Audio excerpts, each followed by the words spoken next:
नमस्कार दोस्तों, आज आप लोगों को 6-8 ऐसी चीज़ें देने वाले हैं। धरती की अमृत, धरती का अमृत। अगर आप इसे रात में भिगोकर डेली खा रहे हैं तो आपके शरीर में कोई रोग नहीं होगा, कोई प्रोटीन की कमी नहीं होगी और आपकी लंबी आयु हो जाएगी, उम्र बढ़ जाएगी। आपका बालों का झड़ना, बालों का पकना, शरीर में और कोई व्याधि हो, सारी चीज़ें खत्म हो जाएगी।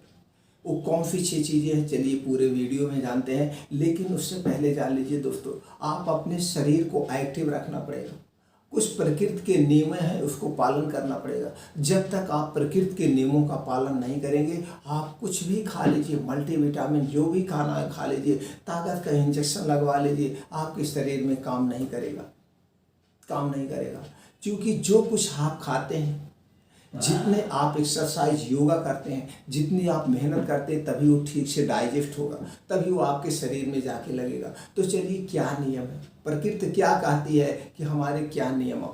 सबसे पहला नियम है दोस्तों, आपको ब्रह्म मुहूर्त में उठना है। ब्रह्म मुहूर्त, ये ब्रह्म मुहूर्त जो होता है 4 से 5 बजे का समय होता है। इस समय हमारे जो है हवाएं में कोई प्रदूषण नहीं होता, एकदम स्वच्छ होती है और डायरेक्ट ब्रह्मांड से हवा चलती है। और यही हवा जब आपके शरीर को स्पर्श करेगी तो आपके शरीर में एक नई ऊर्जा का संचार होगा। अब 4 से 5 बजे उठने का प्रयास करना है। इसके लिए आपको रात 10 बजे तक लेटेस्ट सो जाना है। 8 बजे ही अपने मोबाइल को साइलेंट करके हटा दीजिए अपने ज़िंदगी से। यार दोस्त को कह दीजिए, भैया जिसको फ़ोन करना है 8 बजे तक कर लेना, 8 बजे के बाद मेरी मोबाइल साइलेंट हो जाएगी, सिर्फ और सिर्फ परिवार के लिए इमरजेंसी कॉल ही रहेगी। अब दोस्तों ये करना है, आप 4 बजे उठ जाइए। उठने के बाद आपको क्या करना है, उठने के बाद आपको 2 से 3 गिलास गुनगुना पानी पीना है। 2 से 3, हो सके तो आप तांबे का पीजिए, तांबे का, लेकिन बरहा माफ मत पीजिएगा। 1 साल पीजिएगा, फिर 2-4 महीने गैप करके फिर 1 साल पीजिए, फिर 2-3 महीने गैप करके ऐसे पीजिएगा। नहीं तो तांबा भी जो है शरीर के लिए बहुत ज़्यादा नुकसान करता है। तो 2 से 3 गिलास गुनगुना पानी पीना है। मुंह नहीं साफ करना है। मुंह में जो ये लार है, यही लार पानी के साथ आपके पेट में जब जाएगी तो यही जाके खाने को डाइजेस्ट करती है, लीवर को स्ट्रांग बनाती है। इसलिए बहुत ज़रूरी है। और कुछ लोग दिन भर में थूकते रहते हैं। दोस्तों, अपने मूल्य का अमृत थूक रहे हैं, अपने जीवन को वो अमृत थूक दे रहे हैं। थूकना नहीं चाहिए, थूकना नहीं चाहिए। ये आपकी लार है। अब थूक क्यों आता है? जब शरीर में आपके वात पित्त ज़्यादा बनेगा तभी आपको थूक आएगा, नहीं थूक आएगा ही नहीं। थूक बाहर थूकने के लिए ज़रूरत नहीं पड़े। खेखार खेखार के कौन हमेशा थूकते रहते हैं? जिनका पेट सही नहीं रहता, जिनका डाइजेशन सही नहीं रहता, उनको वात पित्त जरूर रहता है, उनका कफ दोष, तीनों दोष उनके बिगड़े। हमारा शरीर 3 दोषों से बना है। वात पित्त का बात आ गई, बता दे। अगर आपका वात रोग गड़बड़ हो गया तो आपके शरीर में 80 प्रकार की बीमारियां होंगी। पित्त रोग गड़बड़ हो गया तो 15 तरह की बीमारियां होती हैं। और कफ रोग हो गया तो 5 तरह की सबसे बड़ी बीमारियां होती हैं। इसलिए अपने वात पित्त कफ को मेंटेन रखिए। वात पित्त कफ को कैसे मेंटेन करें, इससे संबंधित वीडियो चैनल पर पड़ी है, आप देख सकते हैं। तो चलिए दोस्तों, हम मेन टॉपिक पे आते हैं। तो क्या करना है, आपको 4 से 5 बजे उठ जाना है। 2 से 3 गिलास गुनगुना पानी पीना है, यानी मिला के 1 लीटर से 1.25 लीटर तक आप अपने क्षमता अनुसार पीजिए। फिर उसके बाद पानी का डोज बढ़ाते जाइए। पानी पीने के बाद 1000 कदम टहल लीजिए, ऊपर से प्रेशर बनेगा और आप लेटरिन जाएंगे, तुरंत आपका पेट साफ हो जाएगा। अब पेट साफ होने के बाद आप चले जाइए मॉर्निंग वॉक करने। ये प्रकृति के नियम है। ये शरीर को आपको क्या बनाते हैं? मजबूत बनाते हैं। ये आपके शरीर को चुस्त दुरुस्त बनाते हैं। शरीर में एक नई ऊर्जा का संचार होता है। अब आप मॉर्निंग वॉक चले जाइए। मॉर्निंग वॉक दोस्तों नंगे पाँव जाइए और ऐसे स्थान पे जाइए जहाँ पे कांटे वोटे ना हो और पक्की रोड ना हो। कच्ची रोड पे चलना है, जहाँ मिट्टी की रोड हो और वहाँ पे घास ओस जमे हो।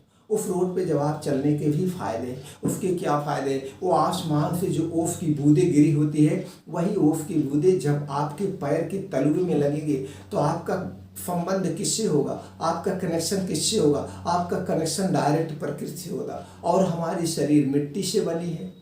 कछुआ मिट्टी में ज़्यादा रहता है, 300 साल तक जिंदा है। लेकिन आदमी एक ऐसा इंसान है कि उनको भैया 6 साल कई साल जमीन से संपर्क ही नहीं हो पाता। जूता निकला तो चप्पल आ गया, चप्पल निकला तो फिर बिस्तर पे हो गए। इसलिए संपर्क में रहिए मिट्टी का। कम से कम यही 2 घंटे तो संपर्क में आ जाइए मिट्टी का। आपको यही मिट्टी आपको निरोगी बना देगी। तो दोस्तों, जब आप मिट्टी के संपर्क में आ गए तो आप मिट्टी के संपर्क में आ गए नंगे पाँव, तो जो आसमान की ओस की बूंदें पड़ी हुई है, वही ओस की बूंदें आपके तलुए के माध्यम से आपको शरीर की नई ऊर्जा मिलती है। आपका कनेक्शन हो गया, आपको एक नई ऊर्जा मिल गया। और उसी में आप जब टहलते रहेंगे तो कहीं कहीं कंकड़ मिल जाएगा, कहीं कहीं ऊंची मिट्टी मिल जाएगा, तो आपका पैर का तल वही इस तरह से है। तो जब इनमें कंकड़ या ऊंची मिट्टी का दबाव पड़ेगा तो एक कुप्रेशर का भी काम हो जाएगा। आप जान लीजिए कुप्रेशर भी कर रहे हैं तो हमारी नसें, सारी नसें हाथ के पंजे और पैर के तलुओं से कनेक्ट है, तो भी एक प्रकार का आपका योगा हो गया, एक्सरसाइज हो गया। और जो वही आप टहल रहे हैं, शीत में आप टहल रहे हैं, वही शीत जो आपके पैर में लग रही है, वही शीत आपकी आंखों की रोशनी बढ़ाएगी। आपको कभी भी आंखों की रोशनी कम नहीं होगी, आपको कभी चश्मा नहीं लगेगा। जो नंगे पाँव रोज 2 घंटे इसी शीत में टहलेगा, इसी शीत में टहल, तो 2 घंटे आपको हिम बिताना है। तो नंगे पाँव आप मॉर्निंग वॉक करना है। मॉर्निंग वॉक की चाल जो होगी दोस्तों, 1 सेकंड में 1 कदम, 1 मिनट में 60 कदम की गति से होगी। आराम से नहीं, इतनी तेज आपको चलना है। और जब इतनी तेज आप चलेंगे, उसी बीच बीच में आप अपने क्षमता के अनुसार दौड़ भी सकते हैं। 3 किलोमीटर दौड़ लीजिए, 3 किलोमीटर आप तेज कदमों से चल लीजिए, 6 किलोमीटर का समय बिता दीजिए। इस हिसाब से अब आपको करना है।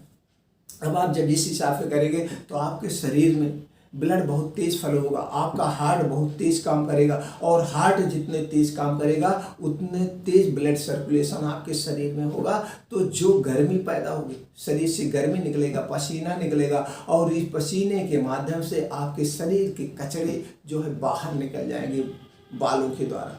और आपके शरीर में कहीं भी बैड कोलेस्ट्रॉल, गंदा खून जमा हुआ है, ये सारी चीज़ें आपका वाफ हो जाएगा। जो इतनी तेज मॉर्निंग वॉक 5 से 6 किलोमीटर डेली चलता है, उसे कभी हार्ट अटैक, ब्लड प्रेशर नहीं होता है। अब ये करने के बाद दोस्त, अब सूर्य की धूप निकल चुकी है। अब आपके शरीर में सूर्य की धूप जो पड़ रही, यही सूर्य की धूप आपके शरीर को वज्र बना रही, मजबूत बना रही।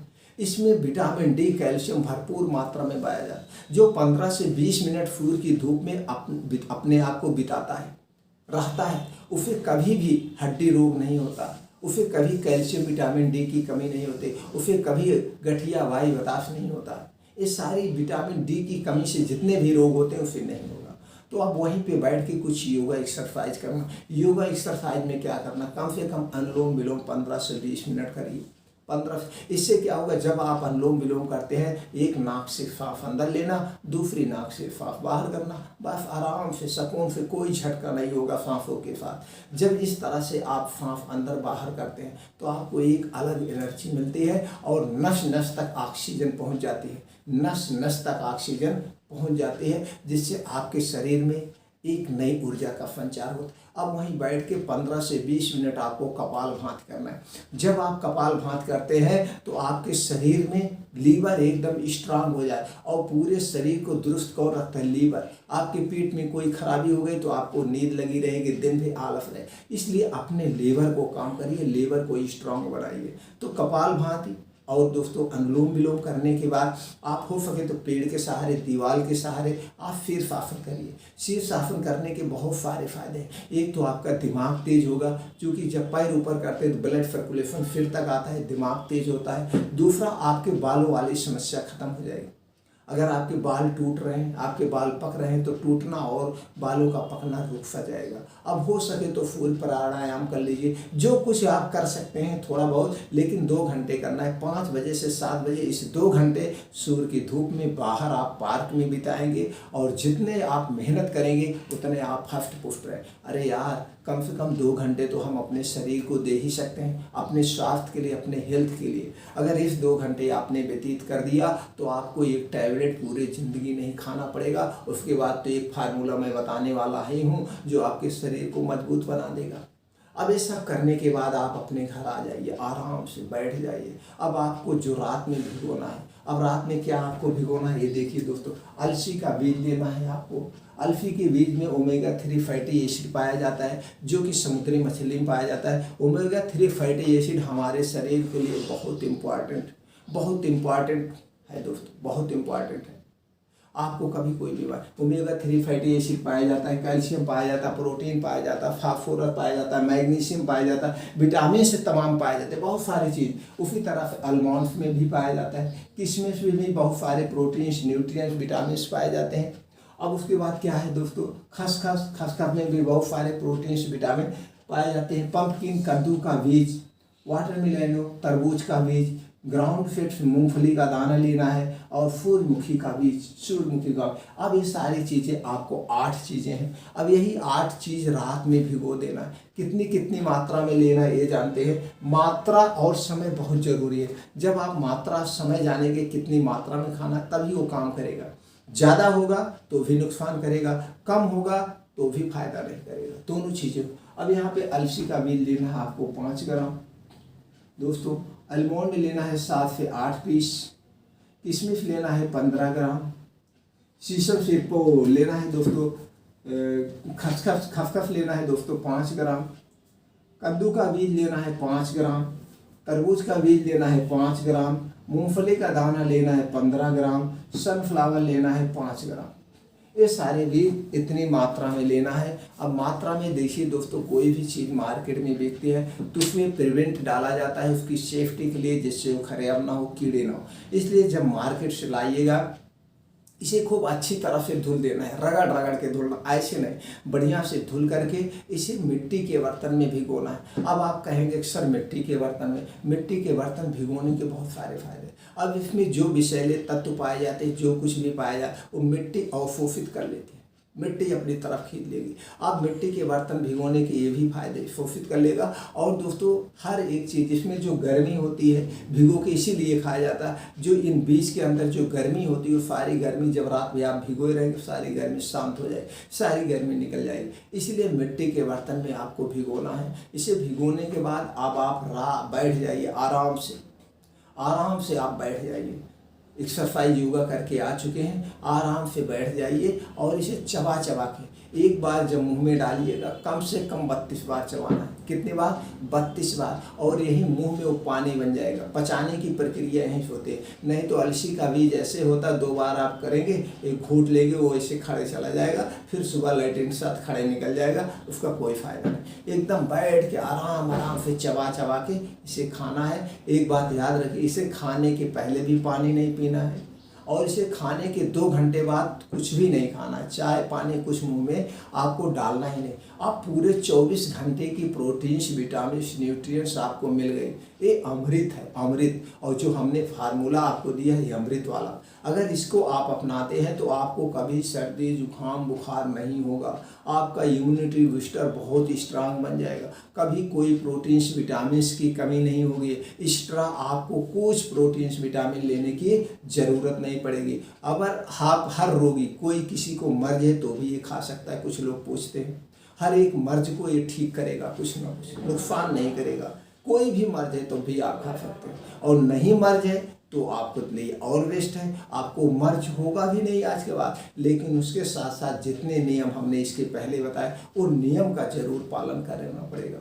और जब तक आप नियमों का पालन नहीं करेंगे, कोई प्रोटीन्स विटामिन खा जाइए, कोई फायदा आपको नहीं होगा, बीमारी आपको घेरे रहेगी। नहीं तो आयुर्वेद ही एक ऐसा वेद है जिसमें हर एक मर्ज का अस्थायी इलाज है। ये दोस्तों आपके शरीर का रक्षा कवच, रक्षा कवच। इसे अपनाइए और अपने स्वास्थ्य में डेली लाइए, पूरा परिवार अपनाइए। और मित्रों, ये ज़्यादा से ज़्यादा वीडियो शेयर करिए, सब लोग इस जानकारी को लें और अपनाएं, अपने जीवन में स्वस्थ और निरोग बना रहें। फिर मिलते हैं ऐसे ही और महत्वपूर्ण जानकारी के साथ अगले वीडियो में।